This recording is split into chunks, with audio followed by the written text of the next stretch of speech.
ছাত্রছাত্রীরা, এখন আমরা আলোচনা করব বায়ুর আর্দ্রতা এই বিষয়টা নিয়ে। তো সবার প্রথমে আমাদের জানতে হবে বায়ুর আর্দ্রতা কাকে বলে, বা বায়ুর আর্দ্রতা বলতে আমরা কি বুঝি, জিনিসটা কি। বায়ুর আর্দ্রতা বলতে বোঝায় বায়ুতে যে জলীয় বাষ্পটা থাকে তাকেই এক কথায় বায়ুর আর্দ্রতা বলা হয়। অর্থাৎ বায়ুতে জলীয় বাষ্পের পরিমাণ, বায়ুতে যে জলীয় বাষ্পটা রয়েছে তাকেই আমরা বায়ুর আর্দ্রতা বলি। তো এই আর্দ্রতা সব থেকে বায়ুতে আর্দ্রতা কতটা থাকবে বা আর্দ্রতাটাকে নিয়ন্ত্রণ করবে, এরকম সব থেকে গুরুত্বপূর্ণ দুটো বিষয় হচ্ছে, এক নিয়ন্ত্রক। নিয়ন্ত্রকগুলো যদি আলোচনা করি আমরা, তাহলে প্রথমেই সবার আগে যার কথা বলতে হয় সেটা হচ্ছে উষ্ণতা। সব থেকে বেশি কন্ট্রোল করে বায়ুর আর্দ্রতাকে উষ্ণতা। আর 2 নম্বর যেটা সব থেকে বেশি কন্ট্রোল করে সেটা হচ্ছে বায়ু চাপ। বায়ুর চাপ এছাড়াও আনুষঙ্গিক বিষয় আছে, যেমন জলভাগের পরিমাণ বা অবস্থান,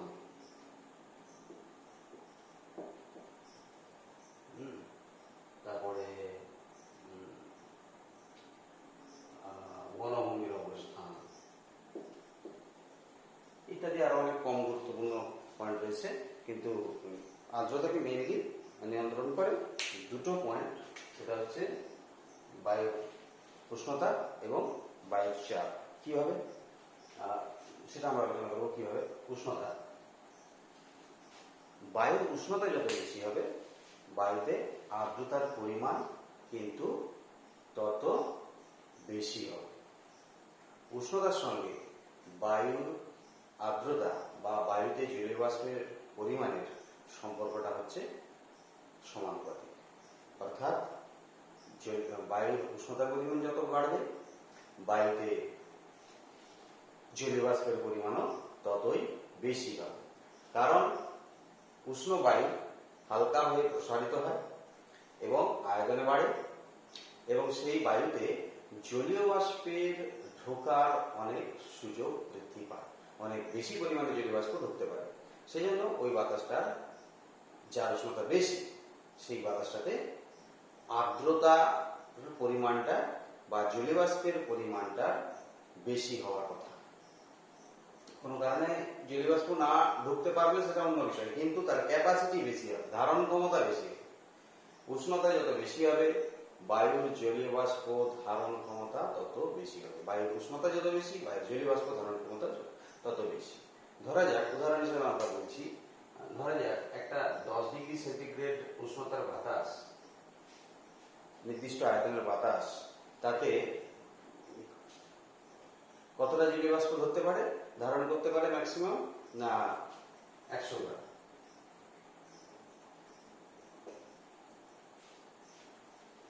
আরেকটা 30 ডিগ্রি সেন্টিগ্রেড বাতাস, 30 ডিগ্রি সেলসিয়াস, সে কতটা জলীয় বাষ্প ধারণ করতে পারবে? বেশি না কম? অবশ্যই অনেক বেশি। 10 ডিগ্রি সেন্টিগ্রেডের বাতাস যদি 100 গ্রাম জলীয় বাষ্প ধারণ করতে পারে, একটা নির্দিষ্ট আয়তনের বাতাস, তাহলে 30 ডিগ্রি সেলসিয়াস যে বাতাসটার উষ্ণতা, সেই একই আয়তনের বাতাসে তার থেকে অনেক বেশি, আমি ধরলাম, কথাই বলছি, এইভাবে হয় না, যদি 300 গ্রাম, তাহলে 10 ডিগ্রিটা যদি 100 গ্রাম, তাহলে 30 ডিগ্রিটা 300 গ্রাম ধারণ করতে পারবে বা আরো বেশি। অর্থাৎ উষ্ণতা যত বেশি হবে বায়ুর জলীয় বাষ্প ধারণ ক্ষমতা তত বাড়বে। তো সেই জন্য উষ্ণতা হচ্ছে বাতাসের আর্দ্রতার বা জলীয় বাষ্পের সব থেকে গুরুত্বপূর্ণ নিয়ন্ত্রক। আরেকটা যেটা গুরুত্বপূর্ণ নিয়ন্ত্রক সেটা হচ্ছে বায়ুর চাপ। বায়ুর চাপের সঙ্গে বায়ুর আর্দ্রতার আবার কিরকম সম্পর্ক? ব্যস্তানুপাতিক সম্পর্ক। অর্থাৎ বায়ুর চাপ যদি বেশি হয় তাহলে বায়ুতে জলীয় বাষ্পের পরিমাণ কম থাকবে বা ধারণ ক্ষমতা কমবে, থাকার কথা কম, ধারণ ক্ষমতাটা কম হবে। আবার বায়ুর চাপ যদি কম হয় তার জলীয় বাষ্প ধারণ ক্ষমতা অনেক বেশি হবে। সুতরাং বায়ুচাপের সঙ্গে জলীয় বাষ্পের বিপরীত সম্পর্ক লক্ষ্য করা যায়। এই কারণে আমরা বর্ষাকালে বা গ্রীষ্মকালে দেখবে যে বাতাসটা আমাদের প্রচুর ঘাম দেয় এবং বাতাসের মধ্যে একটা ভ্যাপসা ভাব থাকে, জলীয় বাষ্পটা থাকে বলি। গরম বাতাস প্রচুর জলীয় বাষ্প থাকে, বর্ষাকালেও তাই। কিন্তু শীতকালে দেখবে উল্টো জিনিসটা হচ্ছে, একটা শুষ্ক ভাব থাকে, কারণ বাতাসে জলীয় বাষ্প নেই। এই শুষ্ক ভাব থাকে বলেই কিন্তু আমাদের ঠোঁট ফাটে, পা ফাটে ইত্যাদি বিষয়গুলো দেখা যায়।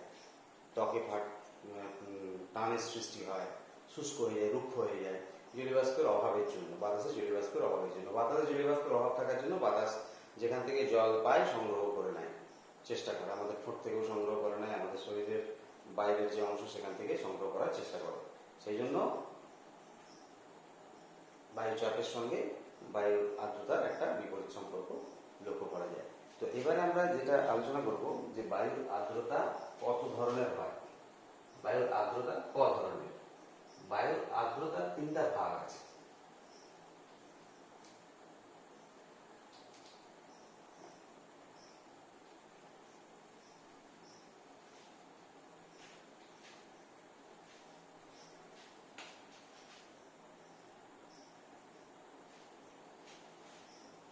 বায়ুর আর্দ্রতার তিনটা ভাগ আছে, তিন ভাগে ভাগ করা যায় বায়ুর আর্দ্রতাকে। শ্রেণী বিভাগ,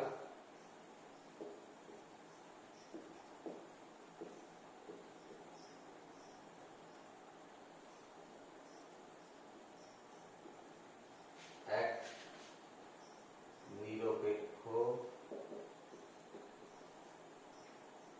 বা এটাকে আবার চরম আর্দ্রতাও বলা হয়। দুই আপেক্ষিক আর্দ্রতা।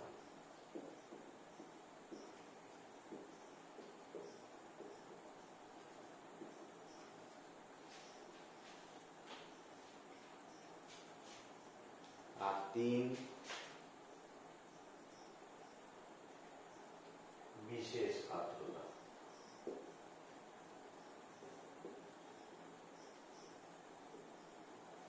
আর্দ্রতা এই তিন ধরনের হয়।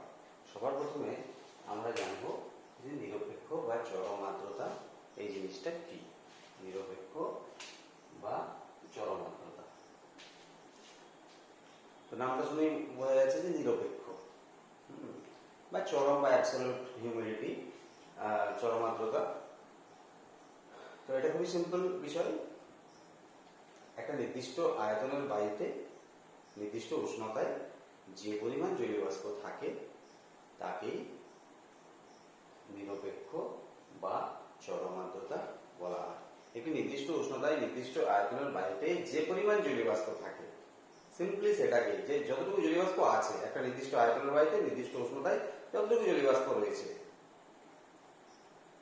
সেটাকেই নিরপেক্ষ বা চরম আর্দ্রতা বলা হয়। এটা খুবই সিম্পল বিষয় একেবারে। এটা প্রকাশ করা হয়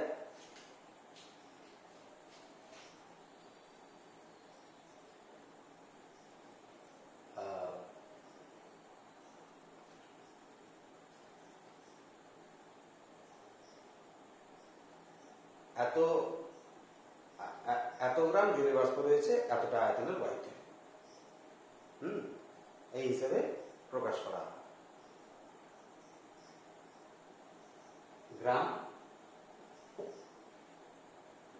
পার মিটার কিউব হতে পারে, মিটার কিউব।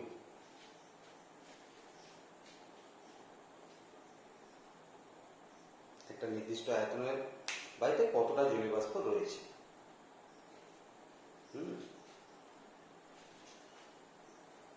প্রতি ঘনমিটার হিসাবেও আমরা এটাকে প্রকাশ করতে পারি যে 1 ঘনমিটার বায়ুতে কতটা জলীয় বাষ্প রয়েছে। আপেক্ষিক আর্দ্রতাটা কিন্তু অতটা সহজ নয়। আপেক্ষিক আর্দ্রতাটা অত সহজে প্রকাশ করা যাবে না। আপেক্ষিক আর্দ্রতাটা একটু জটিলতা আছে, বুঝতে হবে।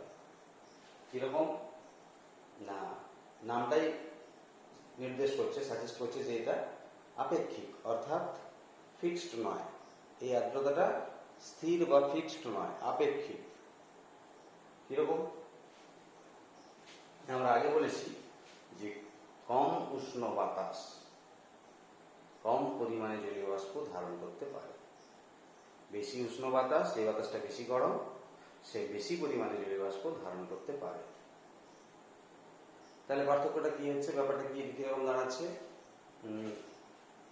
বাতাসের উষ্ণতা, এবার বাতাসের উষ্ণতা কোনো ফিক্সড হয়ে দাঁড়িয়ে থাকে না সারাদিন বা সারা বছর ধরে। এখন যেটা আছে, সকালবেলায় বাতাসের উষ্ণতা যা আছে, দুপুরবেলায় বেড়ে যায় অনেকটা।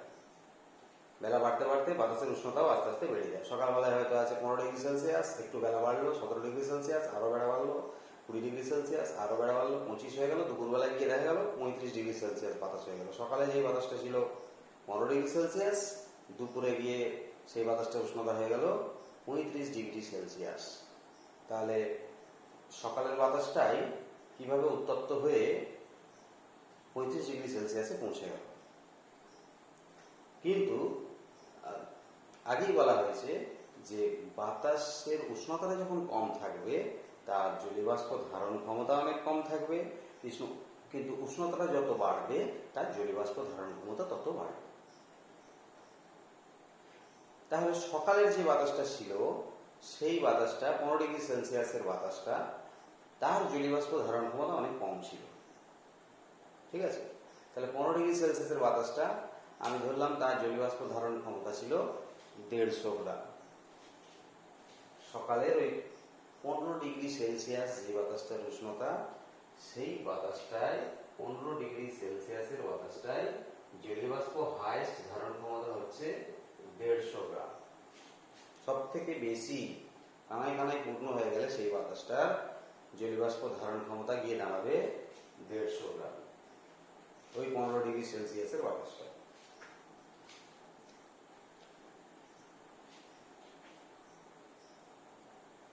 কিন্তু সকালবেলায় দেখা গেল যে ওই 15°C বাতাসটাই জলীয় বাষ্প ছিল 50 গ্রাম।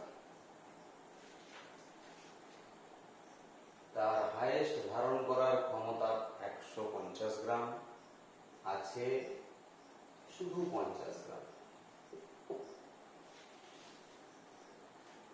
তাহলে তার ধারণ ক্ষমতার সঙ্গে যেটা আছে সেটার অনুপাতটা, সেটা হচ্ছে আপেক্ষিক আর্দ্রতা। তার হাইয়েস্ট 115°C সকালবেলার ওই বাতাসটার সর্বোচ্চ জলীয় বাষ্প ধারণ ক্ষমতা কত না 150 গ্রাম, 150 গ্রাম। কিন্তু তখন ছিল কত না মাত্র 50 গ্রাম ছিল, মানে 3 ভাগের 1 ভাগ ছিল।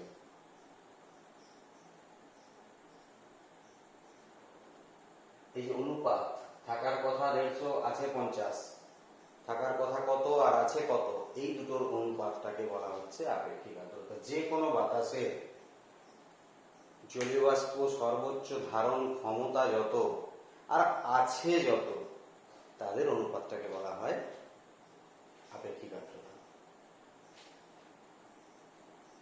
ধারণ ক্ষমতা 150 গ্রাম, আছে 50 গ্রাম, তাহলে এদের অনুপাতটা দাঁড়াচ্ছে 50 ডিভাইডেড বাই 150 ইন্টু 100 সমান 33.33।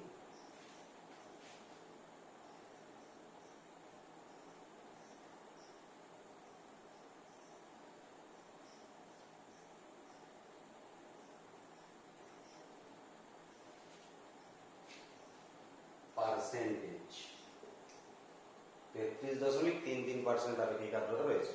আপেক্ষিক আর্দ্রতা পার্সেন্টে প্রকাশ করা হয়, শতকরা হিসেবে প্রকাশ করা হয়। এইভাবে যে কোনো বাতাসের, যে কোনো উষ্ণতার বাতাসের আপেক্ষিক আর্দ্রতা নির্ণয় করা যায় এবং তাকে শতকরা এককে প্রকাশ করা হয়।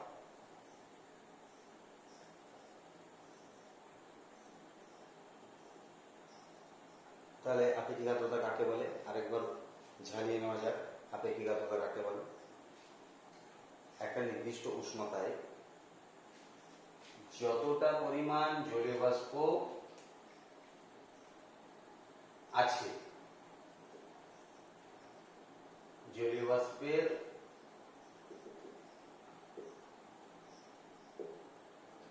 পরিমাণ, জলীয় বাষ্প যেটা রয়েছে,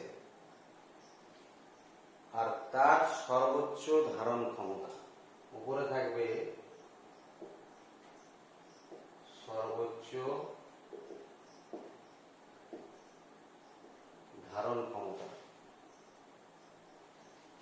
সর্বোচ্চ ধারণ ক্ষমতা যে মানটা যেটা আছে সেটা দিয়ে ভাগ হবে সর্বোচ্চ ধারণ ক্ষমতার মানটাকে ইন্টু 100। এটা হচ্ছে দিয়ে যেটা বেরাবে, যে অনুপাতটা বেরাবে সেটাকে শতকরাতে প্রকাশ করা হবে সমান যার বেরাবে x%। শতকরাতে এইভাবে প্রকাশ করা হয়। এটাই হচ্ছে আপেক্ষিক আর্দ্রতা।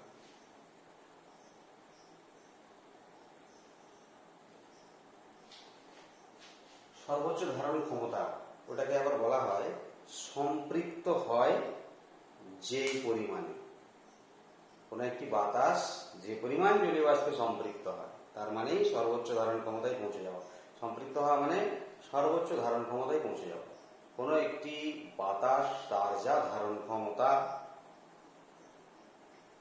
সেই ধারণ ক্ষমতায় যখন পৌঁছে যায়, অর্থাৎ জলীয় বাষ্প সে যতটা ধারণ করতে পারে তার মধ্যে সেই বাতাসটা যখন সেই স্তরে পৌঁছে যায় আর জলীয় বাষ্প নিতে পারে না, তখন সেই বাতাসটাকে বলা হয় সম্পৃক্ত বাতাস, বা বাতাসটা সম্পৃক্ত হয়ে গেল, এটা আমরা বলতে পারি। সর্বোচ্চ ধারণ ক্ষমতাটাকে সম্পৃক্ত হয়ে যাওয়া বলা হয়।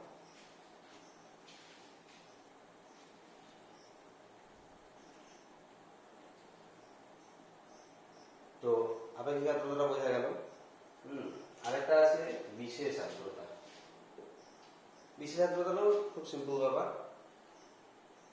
এখানে একটা নির্দিষ্ট আয়তনের বায়ুতে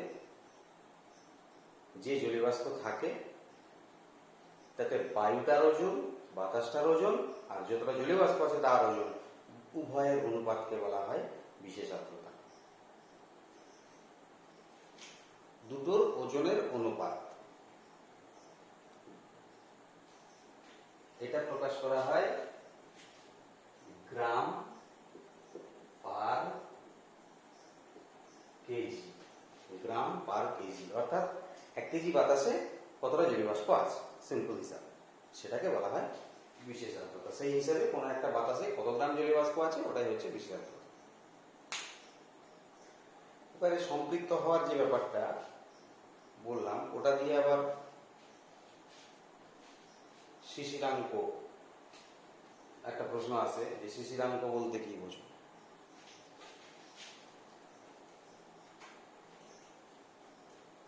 ওটাও আলোচনা করতে হবে।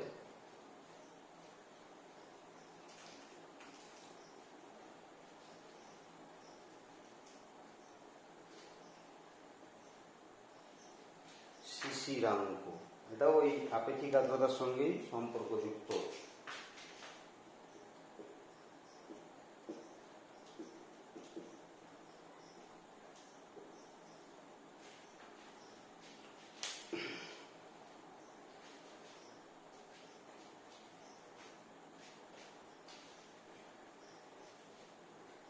তো শিশিরাঙ্কটা কি জিনিস? শিশির পড়ে যে অঙ্কে বা যে মানে, যেই মানে জলীয় বাষ্প শিশির কণায় পরিণত হয় তাকেই বলা হয় শিশিরাঙ্ক।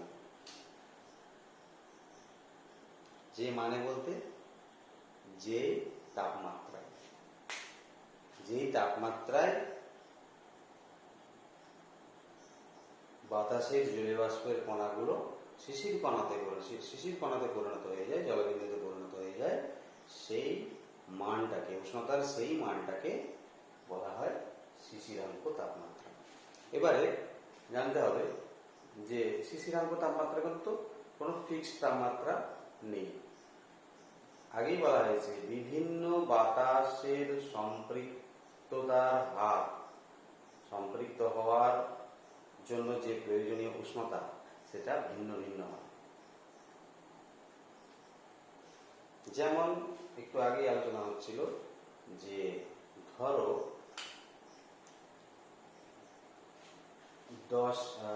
15 যেটা বলছিলাম যে সকালের বাতাসটা 15 ডিগ্রি সেলসিয়াসের বাতাস, তাতে জলীয় বাষ্প আছে 150 গ্রাম। 15 ডিগ্রি সেলসিয়াস 150 গ্রাম জলীয় বাষ্প আছে নয় হচ্ছে 150 গ্রাম তার সর্বোচ্চ ধারণ ক্ষমতা। 15 ডিগ্রি সেলসিয়াসের বাতাসটার সর্বোচ্চ ধারণ ক্ষমতা 150 গ্রাম, কিন্তু ছিল তখন হিসাবটা আমরা আপেক্ষিক আর্দ্রতার ক্ষেত্রে যেটা দেখাচ্ছিলাম 50 গ্রাম, অর্থাৎ 1/3 3 ভাগের 1 ভাগ আছে ওই বাতাসটাতে। কিন্তু সে 50 গ্রাম আছে, সে আরো 100 গ্রাম নিতে পারবে, দিয়ে 150 গ্রাম পর্যন্ত সে সর্বোচ্চ জলীয় বাষ্প ধারণ করতে পারে। তো যখন ওই বাতাসটা 15 ডিগ্রি সেলসিয়াসের বাতাসটা 50 গ্রামের জায়গায় জলীয় বাষ্পের পরিমাণ বাড়তে বাড়তে 150 গ্রাম জলীয় বাষ্প ঢুকিয়ে ফেলবে ওই বাতাসটার মধ্যে, ধারণ করে নেবে, তখন তাকে সম্পৃক্ত হয়ে গেছে বলবো আমরা। এই বাতাসটা সম্পৃক্ত হয়ে গেছে, সম্পৃক্ত বাতাস বলা হবে তাকে।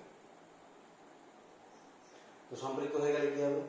যখন কোনো বাতাস তার যা ধারণ ক্ষমতা আছে সবটাই পেয়ে যাবে, তখন যদি কোনো অতিরিক্ত জলীয় বাষ্প ঢুকতে চায়, ঢুকতে আর পারবে না। তখন অতিরিক্ত কোনো বাতাসে অতিরিক্ত ওই 150 গ্রামের বেশি যদি জলীয় বাষ্প চলে আসে, তখন সেই জলীয় বাষ্পগুলো বাইরে বেরিয়ে যাবে ছোট ছোট জলকণা হিসেবে, দিয়ে সেগুলো গাছের পাতাতে ছোট ছোট জলবিন্দু হিসেবে অবস্থান করবে, যেগুলোকে আমরা বলি শিশির। তাহলে ওই শিশিরটা যে উষ্ণতায় তৈরি হলো, জলীয় বাষ্পগুলো যে উষ্ণতায় শিশিরে পরিণত হলো, তাকেই বলা হচ্ছে শিশিরাঙ্ক। বুঝে গেল? এটাকে আরো ভালোভাবে বললে বুঝতে পারবে। ধরা যাক দিনের বেলার বাতাসটা বলছি, যে 15 ডিগ্রি সেলসিয়াসের বাতাস, তার ধারণ ক্ষমতা 150 গ্রাম, কিন্তু আছে 50 গ্রাম। এই বাতাসটার উষ্ণতা বেলা বাড়ার সঙ্গে সঙ্গে বাড়তে লাগলো। ঠিক আছে, কত হলো? 20 হয়ে গেল একটু বেলা হতে, 20 ডিগ্রি সেলসিয়াস। তাহলে তার ধারণ ক্ষমতাও বেড়ে যাবে। আমি ধরলাম 20 ধারণ ক্ষমতা 200 গ্রাম। দুপুরে চলে গেল 35 ডিগ্রি সেলসিয়াস দুপুর বেলায়, তখন তার ধারণ ক্ষমতা গিয়ে হলো 350 গ্রাম। কথাই বলছি, ওরকম কোনো নির্দিষ্ট হিসাব নেই। দুপুরের পর বাতাসটার উষ্ণতা আবার কমছে, দেখা গেল 35 ডিগ্রি সেলসিয়াস উষ্ণতায় 350 গ্রাম জলীয় বাষ্প ধারণ করতে পারে, মানে তার ধারণ ক্ষমতা অনেক বেড়ে গেছে দুপুরে গিয়ে, এবং তাতে যথেষ্ট পরিমাণে জলীয় বাষ্প ঢুকে গেছে। ঢুকে 350 গ্রাম পর্যন্ত পৌঁছায়নি, কিন্তু কত পৌঁছেছে না 300 গ্রাম হয়ে গেছে।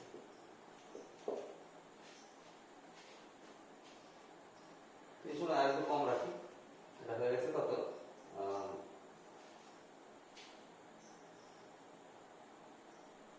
140 গ্রাম হয়ে গেছে।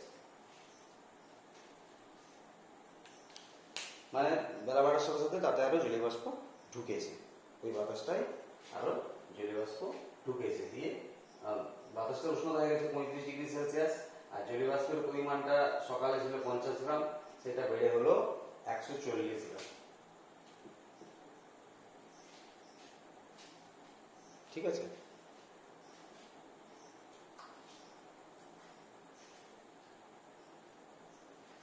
এবারে দুপুরের পর বিকাল এলো, সন্ধ্যা হলো, তখন কিন্তু বাতাসের উষ্ণতা আস্তে আস্তে কমতে থাকবে।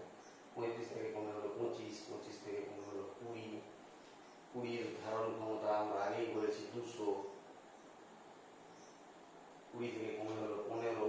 রাত বাড়ছে, বাতাসটাও ঠান্ডা হচ্ছে, তার উষ্ণতাও কমছে, উষ্ণতা হয়ে গেল 15 ডিগ্রি সেলসিয়াস রাত্রেবেলায়, গভীর রাত্রে। তখন তার ধারণ ক্ষমতা আমরা জানি 15 ডিগ্রি, আমরা আগেই আলোচনা করেছি 150 গ্রাম। আরো ভোরবেলায় সেলসিয়াস, উষ্ণতা কমে হলো 14 ডিগ্রি সেলসিয়াস। 14 ডিগ্রি সেলসিয়াসের ধারণ ক্ষমতা আমি ধরলাম 140 গ্রাম। এই পৌঁছে গেল যখন 14 ডিগ্রি সেলসিয়াসের বাতাসটা 140 গ্রাম যখন ধারণ ক্ষমতা পৌঁছে চলে এলো, তখন কিন্তু এই জলীয় বাষ্পটা তার মধ্যে আছে 140 গ্রাম। সেই যে দুপুরবেলায় উষ্ণতা বেড়ে যাওয়ার সময় বাতাসে ঢুকে গেছিল 140 গ্রাম জলীয় বাষ্প, সেই জলীয় বাষ্পটা কিন্তু বাতাসে থেকে গেছে। ফলে জলীয় বাষ্পটা কোথাও যায়নি, বাতাসেই আছে, কিন্তু বাতাসটার উষ্ণতা বিকেল, সন্ধ্যা এবং রাত যত বেড়েছে আস্তে আস্তে কমে গেছে, বাতাসটা আস্তে আস্তে ঠান্ডা হয়ে গেছে, কিন্তু জলীয় বাষ্পের পরিমাণটা 140 গ্রাম থেকেই গেছে। ভোরবেলায় গিয়ে যখন বাতাসের উষ্ণতা দাঁড়ালো 14 ডিগ্রি সেলসিয়াস, তখন কিন্তু সেই 140 গ্রাম জলীয় বাষ্পটা তার মধ্যে আছে।